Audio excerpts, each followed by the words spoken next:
Not constrained by the 8-minute limit. I'll just go on for like an hour and then walk it up. I get the wrap it up side though. I've done a lot of stories. This is the first time I've been to Emcee, and in some ways, I am more nervous, like I haven't rehearsed, what I was going to say.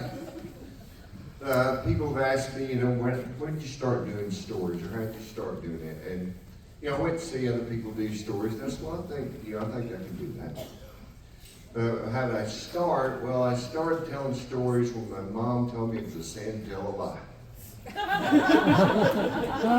But that's enough about me. Let's get the show started. Our first speaker is Thomas Kenyon.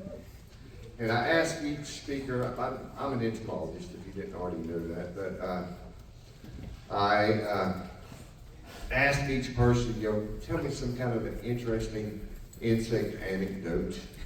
And Thomas said something he always remembers when he and his wife were working out in the yard and they were trimming the hedges, and wasps like to build a nest in the hedges. And anyway, he stirred up a wasp nest and they ran in the house, and some of the wasps followed them into the house, and they got stung around the head and shoulders and face. But he lived to tell the tale. So if you're ready, we're ready. Another hand for Thomas. An excellent story. I have to say, you don't look that old. Well, let's have another round of applause. I was remiss in that I did not tell my Nancy story or tell her story. She has a phobia of granny and longlegs. And a lot of people think they're creepy, but she goes beyond that. She said there was a cluster of granny and longlegs up above her door, and she was afraid to go in the house. And she stayed outside until she got somebody to come and sweep them away. There was dust up underneath the bed like there always is, but his cousins convinced him that they were eggs of black widows. And if he disturbed them, they would come out.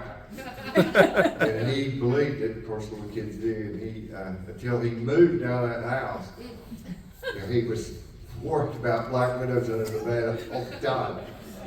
All right. Wonderful. Let's have another round of applause. That's what I call a traffic jam. Our next storyteller is Melita Willie. And she told me a very funny little story. She said she is a teacher of elementary students. And a hornet got in the room, and they wanted to name it. And she had to discourage them from naming it Horny. Good story, good story. And let's have another round of applause for And she told me how to pronounce her name before I came on.